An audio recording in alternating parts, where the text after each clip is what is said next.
but that's just the way I am.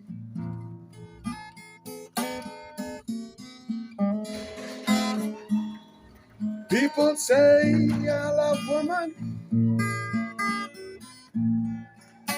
Lord, that's just the way I am.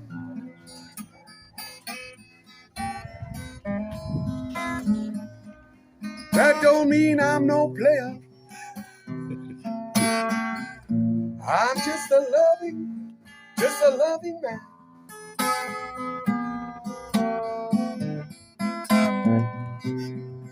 Now I know I ain't good looking. Lord, you know I don't stand too tall.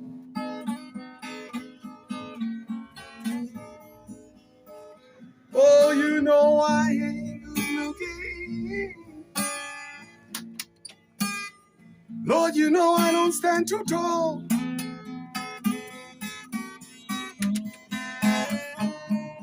But if all the women love me, surely I can also love them all.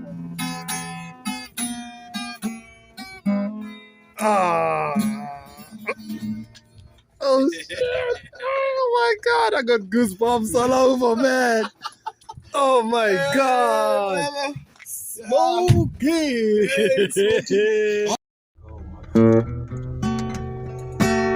Now I don't have lots of money, but that don't mean I'm broke.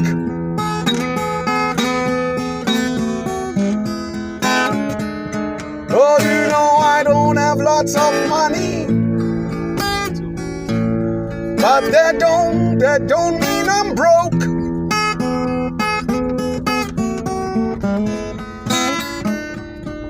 You know I've never gone to bed hungry, for as long as I've been loving all them woman folk.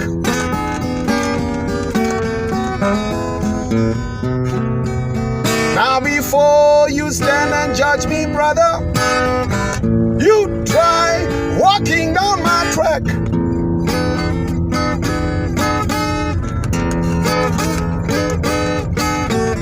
I said before you stand there judge me, you try walking down my track.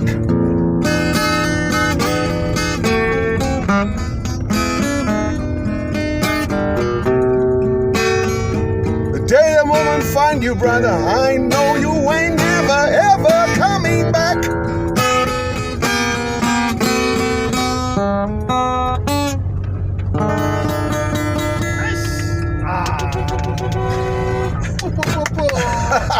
Cause I'm a blues man, baby. Cause I'm a blues man, baby. Blues man. You guys must sing it, blues man, baby. Okay. Cause I'm a blues man, baby. Blues man, baby. I'm a blues man, baby. Blues man. Cause I'm a blues man, baby. Blues man, baby. Cause I'm a blues man, baby. Blues man, baby. God, I'm a blues man, baby. Don't you waste your time with me. Well, I'm a blues man, baby, just like the man your mama warned you not to choose. I'm a blues man, baby, just like the man your mama warned you not to choose. You can love me or leave me, but either way, you're bound to lose. Cause I'm a blues man, baby. Cause I'm a blues man, baby. I'm a blues man, baby. Cause I'm a blues man, baby.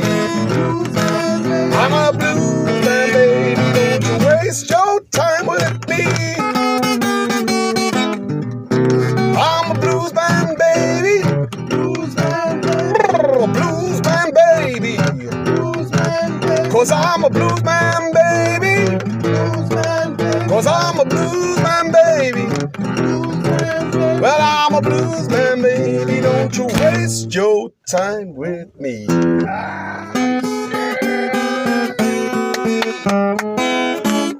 Oh my God. Yeah. Damn. I've never had a blues. artist. I've never seen one. I've only heard about them. I've never touched one. I've never seen one. I've never hung out with one.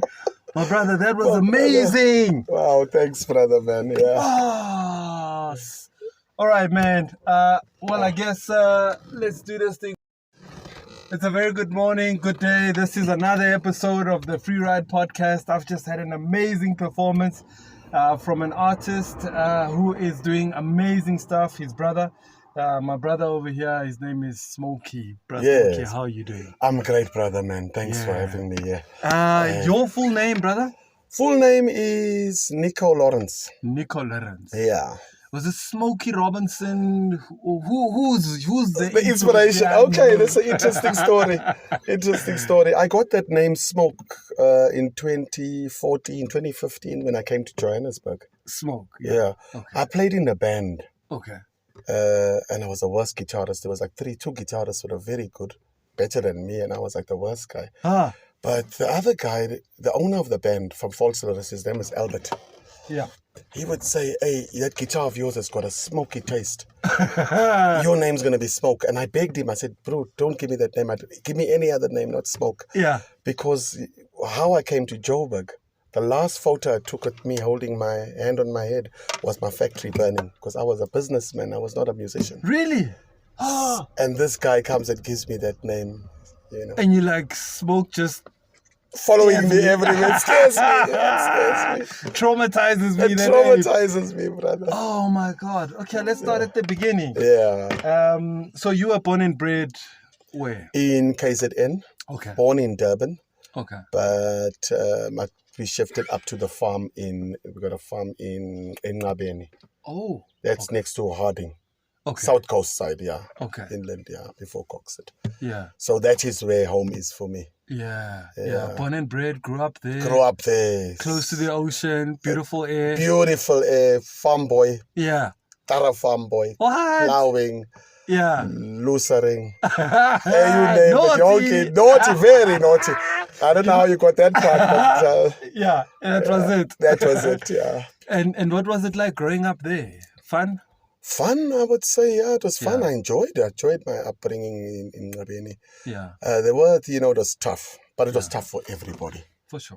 It was tough for everybody. Back in those days. Back in those days. So we were all the same, Yeah. we were all the same. The ground level was plain for everyone. That's it. Yeah. That's it. Yeah. We wished to have nice things. Yeah. But we were grateful for what we had, really, Yeah.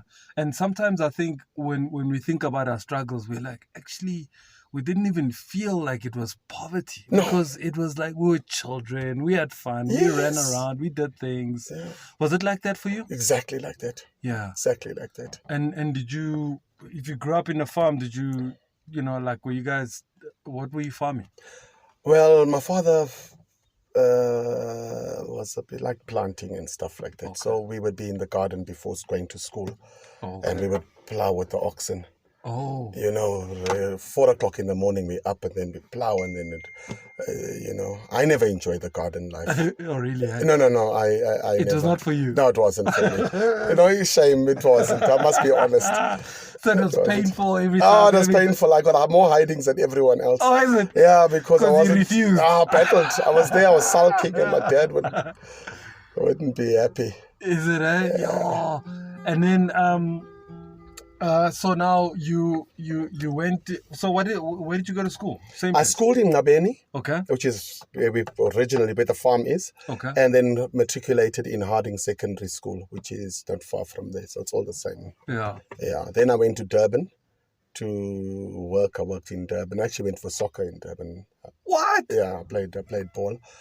So you're a ball player. I also? was more a ball player. I'm more known for playing ball in KZN. No The guitar way. thing started here seriously, Joe. But So they were like, "What the hell happened to this smoke guy?" Hey. And you smoked. Yeah, what's going on with this guy? Okay, so during your high school and primary, you played ball. I played ball. I had to choose when I was 15 because I was very good at my soccer. Oh, really? And I had to choose between music then because I loved music. Yeah. My dad taught me when I was 4 years old Okay. to play the basics. He was a preacher. Oh. So he'd play his guitar like this acoustic, and I would sit with an acoustic guitar with 3 strings, and I would play the bass. So my ear got trained. Yeah. To hear sound. To hear sound and know exactly where to press. Yeah. From 4 years old, I could already press. Without reading the keys, but you could play the chords. Till today, I can't read keys and all that. Really? No, and I don't want to. I don't want to learn it. It's like a mechanic who didn't go to school. Yes, exactly that. I'm a bush doctor. I always say I'm a bush doctor. Yo, and then what was school like? Was it tough being in school? Or were you a ladies guy because of soccer? No, brother, I soccer was the only thing I went to school for. Okay. I know, and I was very naughty. You know, even till today, I mean, people talk about me when I go there. And fortunately, I got expelled. I'm saying fortunately, I got expelled. Fortunately, I closed the chapters very nicely. Like last year, I went down to KZN, and I went to ask the principal of the school. I did my documentary. I'm busy working. And I asked him, can I sleep in my bed one more time? Oh, was it like a boarding school? Boarding school, yeah. Oh, okay. At the high school? At the high school, yeah. So you got expelled at what grade? No, in matric. In matric, it was very close to the end. I was chased away so many times from the school, and they kept bringing me back. I think the soccer saved me. It was definitely soccer. But now who's going to play? I was going to play. I think in the end, they got dick off me and they let me go. Yes. Oh, but what were you doing that was so bad? Brother, I was a very mischievous guy. But it's looking back, thank God, you know, I've been able to look at my past now because I understand who I am now. Yeah. And I realized I was actually not a naughty guy. I was an artist. I was a creative. And the schools are full of youngsters. What they call this, sorry, the cemeteries, the prisons, rehab centers are full of creatives. That's so true. We don't see, you know, because we box them. And when you box a creative, you get rebellion. Absolutely true. You know, interesting you say that because I went to my former old school and to go talk to a principal there. And in fact, what I spoke to him was, I realized that a lot of kids, because I'm also artistic. Yes. So, but I draw. So I'm not a musician or anything. Yes. I draw, so and I'm a communicator. So yes. It's a form of art. Yes, 100%. So, and I said, you know, if I think about it, school didn't really cater for people like me. Never. And so many kids now, they are not academic, but they're artistic. Yes. And there's no art class, there's no singing class, there's no poetry class, there's no music class. Yes. Unless you go to like top end schools. Yeah. You know? But if you're in a township, in a rural area, bro. forget it. Forget it. You know? And that time they'll say, no, you're naughty, can't. It's this thing inside of you. It's eating you. Yeah. Yeah. You see a teacher, you know, the teacher's teaching in the front. I used to see the teacher there and he's writing on the blackboard. And I would see his ear would be jumping out. And then I would think of that thing, you know, with the pen? Yeah. And then you put the paper and you blow. Yeah. And you want to shoot the ear. And you have to, because you have to do it. It's calling you. And you go from there, you go to the principal's office. Yeah. You get a caning from the teacher. You get a caning from the principal. You get a hiding when you get home. Yeah. You get used of that. Yeah. Then you start taking bigger ones, and then you go to that's when the prisons call you. That's when the thing. That's when after that, brother, your life. Yeah. You know. But then, so you got expelled. Did you manage to complete? I did complete. Okay. I did complete. And then you went up to Durban. I went to Durban. Was it a new thing for you? Was it like a new environment? But Durban was definitely different. Definitely. In town? In town. Well, I was in Sydney. I was staying in Sydney by my auntie and them, which was very nice. Yeah. Played soccer there, which was good. Is it like a suburbia or is it there's the little locations. So, you know, they get a coloured location there. There's Mamlazi. It's all different. Sydney is a little location on its side as well, yeah. And how did you deal with the tribalism in Durban? The tribalism, the racism, the isms. You know the one ism, the only ism I think we had as soccer players coming from the farm we were farm boys. Okay. So the city boys kind of made you feel that you don't belong and fit into this thing. So we battled. Fortunately, I think 3 or 4 of us that came from that side. Yeah. And we kind of stuck together. Our style of play was different. We were skillful, we were creative. Oh, is it? Those were very skillful. And those guys were just mostly basic players. So we battled with the whole change, yeah. They play like Germans. Yes. structured, very structured, very structured. Meanwhile, we've We got the hoy it. Brazilian flair. Yes. The South African township flair. Yeah. What position did you play? Attacking midfield. What? Yeah, no, attacking midfield. Oh, that's dope. Well, in the middle or the center? Just Like a number 6? Just in front of the number 6. Oh, yeah. Just behind the strikers. Oh, yeah. So I scored and I created a lot. Oh, The same creative juices were flowing. Yeah. Is what was happening there. You can only be a creative when you play That position, yeah. And the coach would coach me Yeah. and tell me what to do, and I would follow his instructions Yeah. until we go 1-0 down.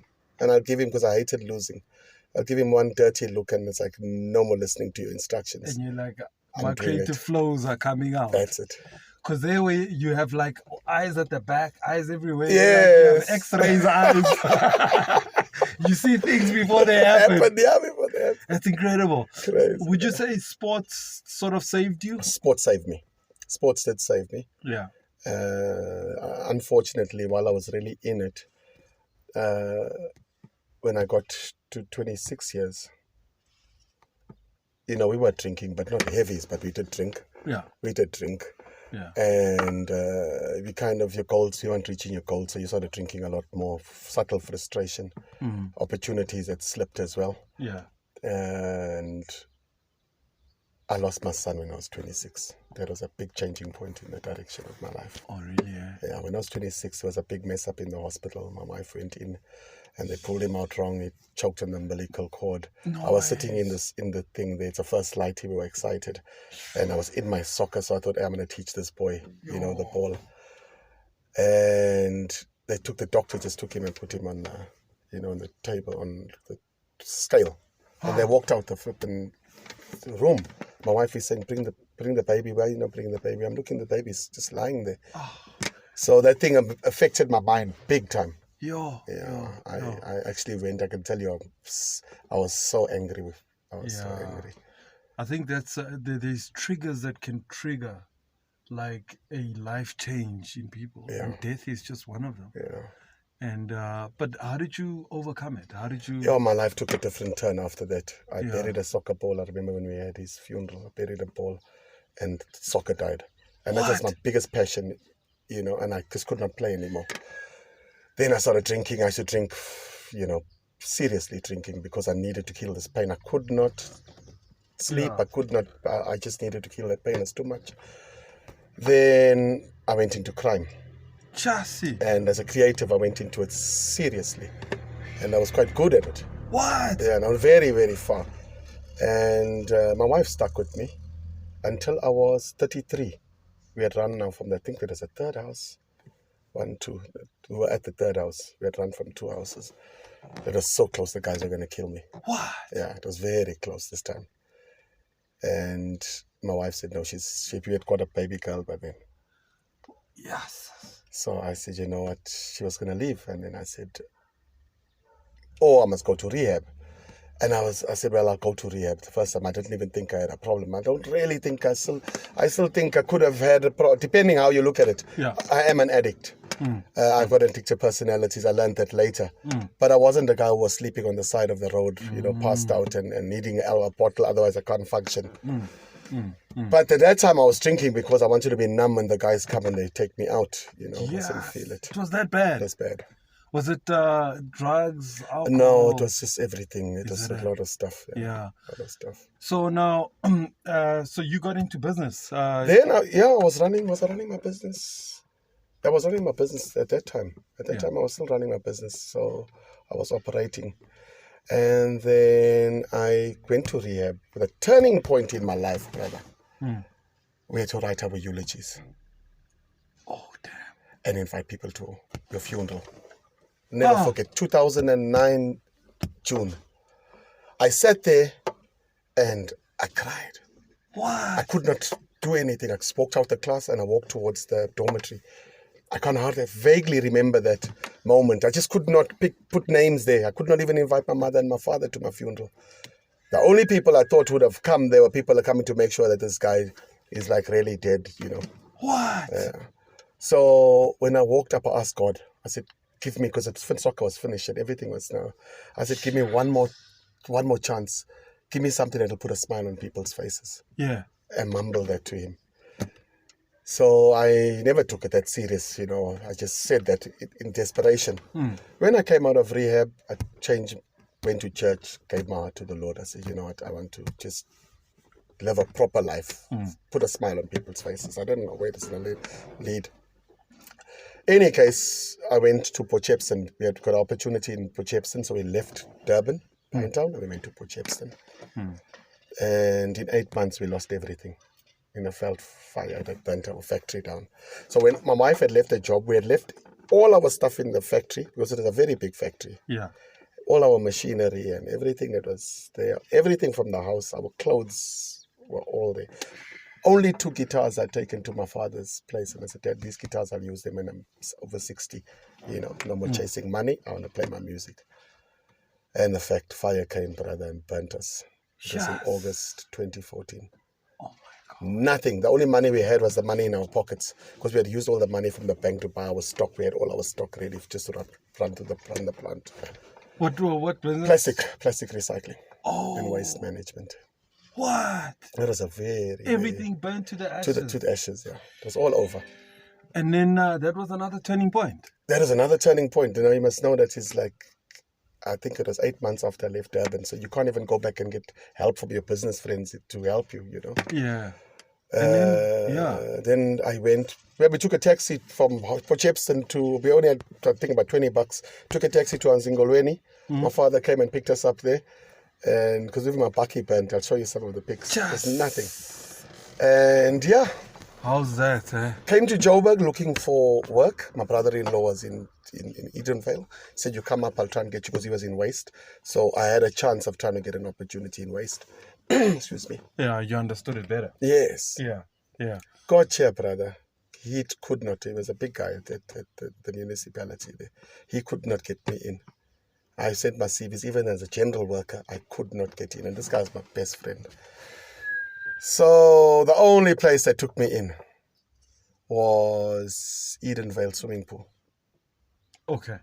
They gave me a little tuck shop and they said I can sell my chips and sweets. So I was making like $100. So I was counting my 10 cents, I would count them up and think. It was like I was losing my mind. I never spoke to anybody. Yes. The worst feeling I've ever had, brother, was when dogs don't bark at you.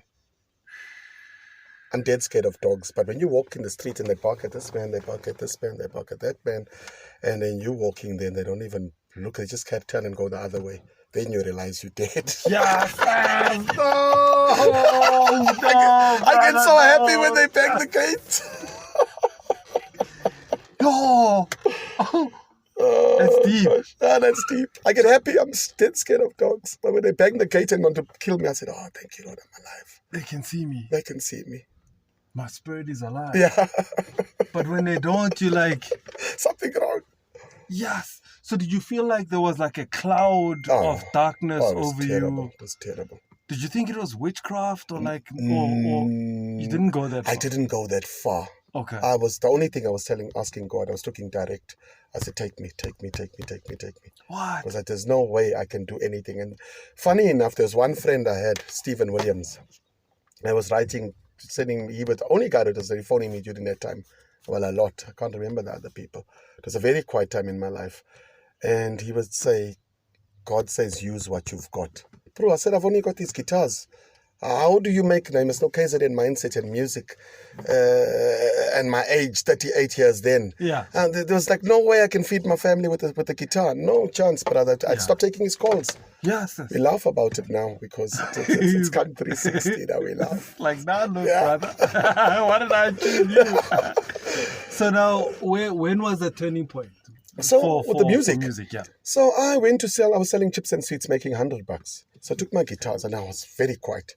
Took my guitars and closed the roller doors shy. So I took my guitars and I played my guitar there quietly for people to buy. Okay. Then I peep around the corner. Yes, I hear bummers. Next minute, first day I took my guitar, I made 1,000 rand. From my normal $120, $100. What? I made $1,000 just from fiddling at the guitar and checking. As soon as the people come, I go and sell my chips and my sweets. So as soon as they've gone back into the pool, I go back and I make a noise and I keep peeping. So that's my career. Well, my career was actually starting. I was a guy who never even sang in the shower.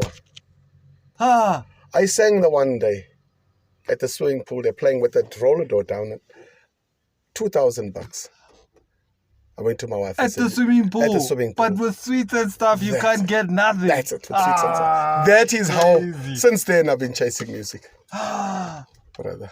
So now, okay, so this comes up, and then what then becomes the next move?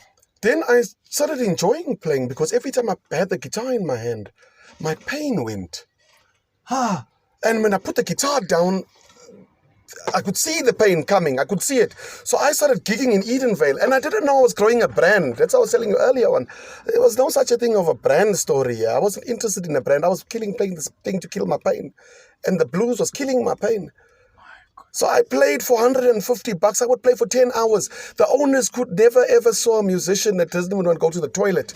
If I go to the toilet, I'm back in 5 minutes, I'm back on stage because I can see that thing waiting for me, that pain sitting there and just waiting. The longer I'm off this, it's going to come for me. Yes. Oh my word. And I was getting sharp with my guitar playing. Yeah. That is part of my practice. I did not know all that. Yes. See, and you were feeling better I every feel time good. you played. Yeah, till today. So then you started playing more and more. I went to join the band. That's when I got the name Smoke. Okay. Now, during that time, I got the name Smoke. I went to play in this band. I was the worst guitarist out of the other guys, the two guys that are playing. They really could play. I used to sit and watch them and I asked them, so what are they doing? It's like building a house and they do something like this with their guitar. So I would see it like that, and it's like building a house. It's a pentatonic scale. And I would practice this thing, And so it's starting from the bottom? From the bottom, can you see it's like a house. It's like a foundation, roof.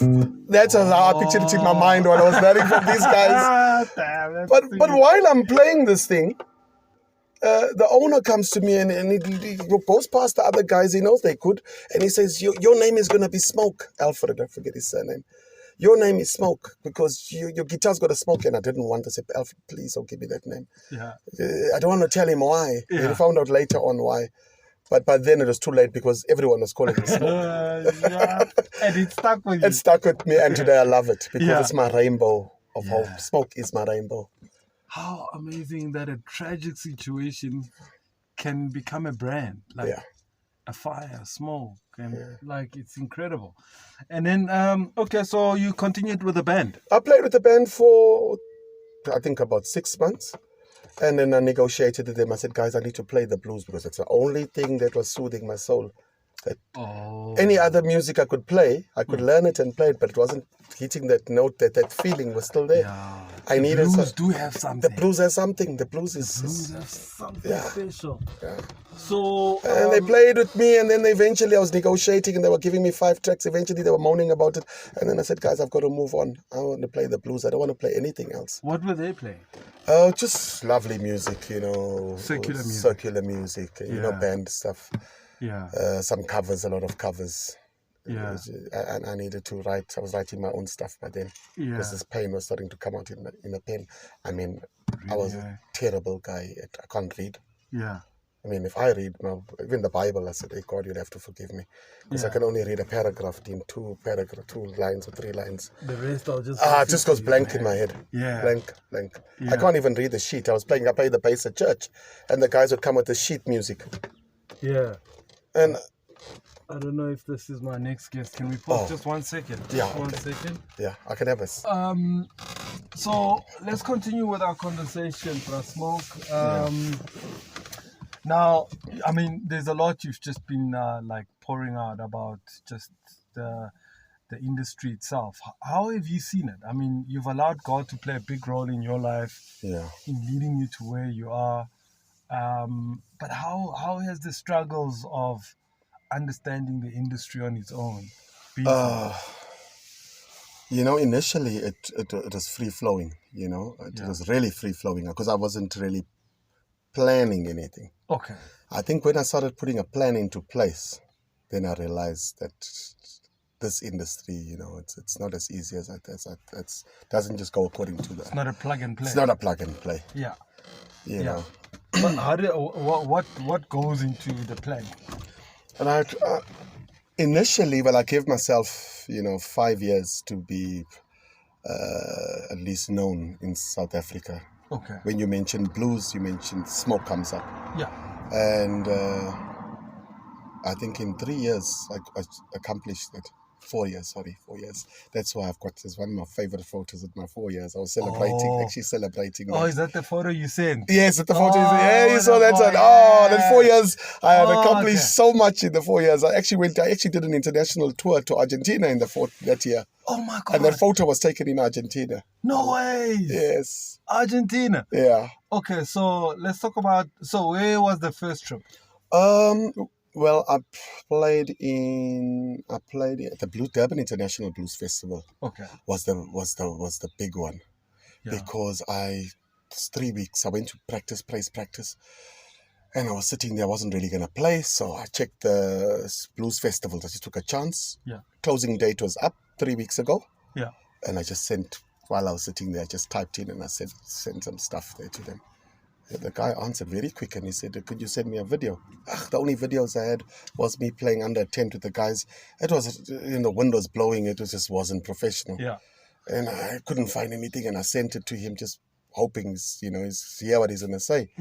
Hey, the guy says, wow, that's like your blues, man. He says, I think you're going to be coming down and speak to you tomorrow. So I said, no. I got scared. I said, no. Well, let's keep it for next year. He said, no, I think you're going to be playing this year. I said, no chance. I was trying to get out of it because I saw the artists that are coming down to play. I mean, Charlie Love from Chicago was going to be playing there, and Dan Perklansky at that time. I mean, those guys are all big. Yeah. And where do I fit into the picture? And I opened that show. You opened the show? I opened the show. No way. Yeah. At an international. Yes. What was it, like the first of the biggest? The first of the biggest. It was 2016. Charlie Love called me on to come and play on his set. He was a headliner. And he called me on. And I played with him and I sat there and I played. I still got the video and I see myself in awe with this monster on stage. Yeah. And the compliments he gave me afterwards, I think I, even wrote it he actually gave me something in writing. Yeah. Which I use, He said he could see something in me, could feel something in me. He said, this man is playing the blues from his soul. Yes, it's deep. It's deep. It's deep. It's deep, brother. Yeah. And then, so after that one? Well, I've played 4 of them. Okay. And then 4 of the same. Yeah, that's international. Then I went to tour Argentina. Argentina was a crazy one because I was talking to a friend who I met on Facebook through somebody else. Yeah. And he wanted to come to South Africa and I wanted to go there. So he said, okay, you come that side and I'll sort you out there. Yeah. And I'll come to South Africa and you'll sort me out. Yeah. But by then, I'd been in the game long enough to see that we go to festivals and there's no black people at all. Wow. No band, no artists, no people coming to watch the show. Then I realized there's a big problem here. I need to check up what is the story. But then I started focusing. The first Xenophobia, 2019, I think it was. I was already starting to plan other classes, taking the blues into the classes. And I toured Argentina. It's sort of like a genre that sort of faded a bit from the township, or just never made it. Never made it there, but there are the old people who kind of still know it, who know the BB Kings. It's something that just hasn't, but it resonates. The nice thing is it resonates with. You're like, oh, okay, I remember that sound. Even if even if you've never heard the sound. I mean, people tell me, no, you can't play blues, is for old people. I said, no, I go to hip hop shows. Bro, I put that show to a standstill with the blues. With blues. With blues. Because you got a guitar, you got this thing about you. It's not even about me. Okay. It's what I ignite, because we call it the zone. My job is to ignite that thing. I'm going to tell you now, example now. Yeah. This is what I'm teaching about right now, because I asked God, I said, what is the Africanness about blues? I don't want to hear about the slavery. I don't understand that slavery story, that our people were taken from here and, in the fields, cotton fields, and they were called slaves. And it's almost like a glorified little story, the thing that's told to kids. I wanted something more than that. I needed downpour. And I got downpour that Sunday I asked, the Tuesday morning I got the downpour. And where's the Africanness of the blues? Yeah. The Africanness of the blues is something they call call and response. The blues is based on call and response. What do you mean? Like Maskandi. Have you heard of Maskandi, guys? Yes. He sings, and the guitar goes tweet, tweet, tweet, tweet, tweet. Oh. He sings, he calls, and then it responds. Oh, yes. When oh, we- no. Is that what they call it? That's call and response. That's a name that came from America. Ah, And that is the Africanness of, it's so African, we haven't even got a name for it. okay. Me and you pushing this heavy car Yeah. up a hill. We push it in English. 1, 2, 3, this car starts rolling back, it will kill us. We have to put bricks underneath. Yeah. But if I say Kubula, what do you say? Kubula. Ziash. Kubula. Oh, Ziash. yeah. Kubula. So that's call and response. Yes. We get certain strength that will push this car over the flipping wall. Okay, okay. That's a blues. Yes. That's strength that it's we're like calling. a motivation. Like a... Yeah. Sorry about that. Yeah. Okay. Can you check that if it's not the lady who's coming to see me next? Sorry about Hey? that. Yeah, brother. that's fine. So that's the call and response. We go and we do it, we jog from Edenvale to Pretoria. It's impossible to do physically because we haven't trained. We overweight, we got this problem, we got that problem. But when we start singing the music, we get to Pretoria. It just motivates you. It keeps us going. Keeps us That's going. the spirit, that's the blues spirit. Yeah. That's the Africanness about it. We don't go and have a practice session. Guys, we're going to sing the song, I'm a blues man, baby. We don't. We drive around. By the time we take the first corner, you're already singing your part back to me. Yeah. Because it's in our genetics. That's the Africanness of the blues. That's incredible. So, where to from now for you? Well, now I'm busy with some songs. I'm busy recording. And with my big plan for next year. Okay. Next year, I want to hit the world. I've been invited to Spain. I've been invited to Colombia. I've done 3 Colombia shows, but we did them virtually because I couldn't end up going. So I want to go exactly what I need to do. So that's the one I'm going to be carrying out to America. There's one guy I need to see, and I need to give him something, and he needs to give me something. So all the guys that have already passed on, whether they were slaves or whether they were free men, their souls can rest in peace. Oh my God, Because that's the deep. blues man carries that kind of message. Very deep. Let me tell you something I didn't tell you in the beginning. There's a guy called Ron Keshner. He's a white guy, Jewish man. He's a DJ and I want to give him props because when I posted your poster on my platform, this man was like going crazy because he's a huge blues fan. Oh, wow, nice. I'm gonna exchange his number with Dean, Awesome. and I can assure you the man was just getting goosebumps in here. 'Cause he's a blues man. Now imagine a white dude who yes, I love and he's that. like in his 50s. Yeah, yes, Like, in the blues, yeah. He does a blues show on Sunday Wow. on Radio Bob. Oh, nice. So I think after this interview, Wow. that's where you're gonna go next. That'll be so nice. Because he was like, Sipo, bro, how did you pull this off? Yeah, Like, how is this possible? Let me know how it goes. I want to see the show. So I want to hook you up with him Awesome. because I think that's where next. Because I think you and him Sure. are going to hit it off like a house on fire. Isn't it? Lovely, 'cause lovely. He knows the blues. Yes, So he'll be able to talk about, Yes. you must hear how he presents it. He'll talk about how the song was written. Yes. What happened to that guy. Yes. Like how he God, lost I his love it. woman. I love it. How his chick Love it. walked out on him. Love How it. he found his woman busy with another guy. Yes. Hey, I love that. Because the blues is like soul. Yeah. It's like, it's deeper than soul. It's right? deeper than soul, brother. deeper than That's soul. deeper than soul. Soul is the next level, just higher. Yeah, it's deeper than That's soul. deeper than soul. It's deeper It's than deeper. soul. Yeah. My brother, I am so blown away. Please give us one more track. And, oh yeah, we've got another call coming in. Yeah. And let me just say this while you take that call, that thank you very much to everybody who's watched, who's followed the FreeRide podcast. And of course, we continue to bring you amazing guests who are doing incredible stuff. You've heard it for yourself that our guest here, Bra Smoke, he is just doing amazing stuff. God leads him. And I think what we spoke about when we took a quick break was that how anybody can change their lives. If you allow the big man upstairs to play his role in Yes. guiding and shaping you, and he's allowed God to play a role in his life, and God has just directed him in a way in which he's going, and yeah, I'm so happy to hear your story. Thanks, brother. Thanks for Let's the hear that platform. song, my brother. Let's hear it. Okay, let me tell you this one. Yeah. We were asking me about Ngabeni earlier on. Okay. And there was a girl I loved at school and I was young. And she was rich and very beautiful. Yeah. And I used to go there and, go get up and go to school. My mother said, this boy's going to be a doctor. I mean, this guy gets up early, 4 o'clock, because I had to walk, so I had to make sure my shoes are polished and make sure it's not going to rain, so I don't put a cardboard up, and make sure what I'm putting in my shoe. Any case, get to school. I never spoke to that girl, brother, until we left matric. Ah, I was scared. you loved her, but she didn't know. She didn't know. I met her 10 years later, man. We were in Pinetown, Sanlam Center, Yeah. pushing a trolley coming out of game. And Yeah. I saw her.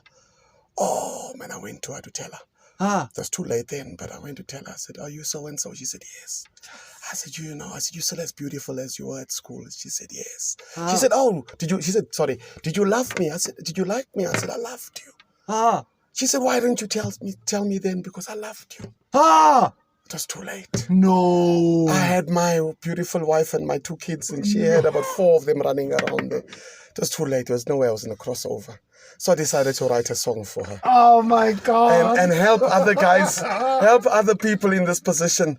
A lot of guys are actually taking the advice and closing it. It's called Tomorrow May Never Come. I just a little I've bit been of it. through that, so I can relate. Yes, a lot of us have been A there, lot of us brother. have Hey. Don't don't take today. Oh, my voice. Don't take today for granted. Your life is not enchanted. Tomorrow may never come. You gotta live each moment, 'cause you don't really own it. When it's gone, baby, it's gone. Don't let your life be wasted, 'cause tomorrow may never come.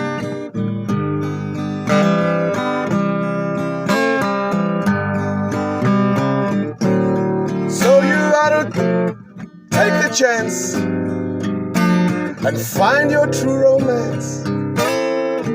Find a girl who just wants you. You gotta take her by the hand and make her understand that she's the only one. You got to love her today, 'cause tomorrow may never come.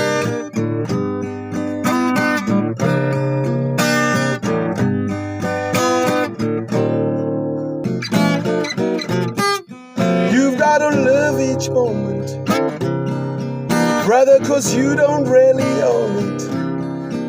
And when it's gone, brother, it's gone. You got to live today, 'cause tomorrow may never come.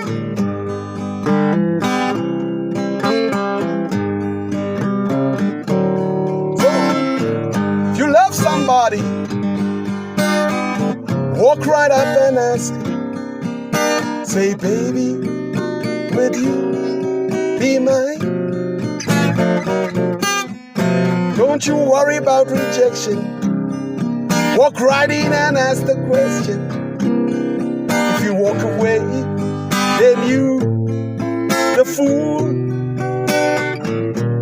'Cause you'll meet her 10 years down the line. She'll say, I loved you while we were still in school. Too late, brother.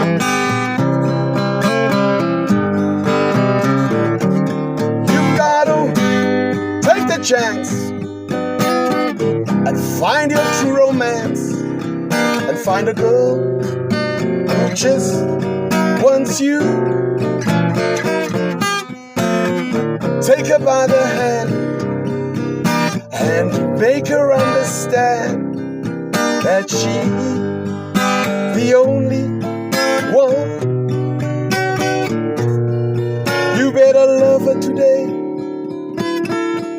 'cause tomorrow just may never come.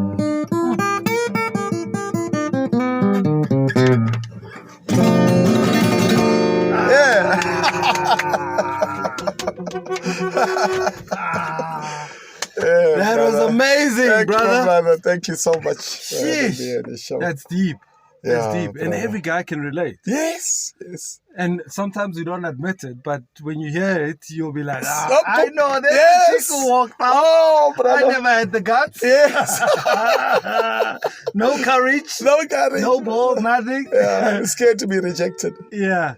Yeah. Where can people find you? Facebook, it's Smoke J Lawrence. Okay. J Lawrence with the LAWRENCE. Yeah. All my links are there, my YouTube links. Okay. I've got the old YouTube link. It's called Nico Smoke Lawrence. Okay. I've still got some videos on there. I'm going to be changing that page up. Yeah.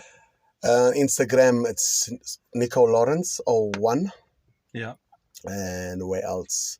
And all the music platforms, I've got my songs there as well. Yeah. Yeah, I've got my songs there. My brother, you've been an amazing guest. I really appreciate your time. Thank you, brother. Thank you You have for just having brought something in me, inside of me. You just Wow, like, brother. because that's what the blues do. me. Yes, that's it. It's like they invoke some emotion. That's it. If it's not evoking emotion, then it's wrong. No, that is not for you. It's not for you. You're Yeah. not the target market. No, not even a target. If it's not evoking emotion, it has to evoke emotions. If it's not evoking emotions, then I'm playing a genre to you. Okay. There's a blues genre Yeah. and there's a blues. Yeah. And if I play a genre to you, it's usually from my head. And it will never affect things because I've got to feel it before you feel it. No, absolutely. Yeah, It's deep. it's deep, brother. My brother, I really appreciate Thank you so much May for God having be me. with you in everything that you do, and all the best with the plans that you've got. Thank know? you so and, much, brother. They're quite big. They are bigger than you. Yeah, way bigger than me. And I'm sure God has always made way for you, and this should not be a problem. Yeah, thank you so much, brother. Yeah. All right. Thanks man. for having me on your show. It's Absolutely. been awesome. Kipra Smoke, he was with us, shared a lot with us. Thank you so much for watching. I hope you enjoyed this episode and continue to like it, continue to share, continue to tell everybody about it. We are growing. We are growing so much. In the last 2 months, we've grown exponentially. On TikTok, we've even blowing up the numbers there. So I really appreciate everybody who's been showing us love. So we out. Peace. Boom.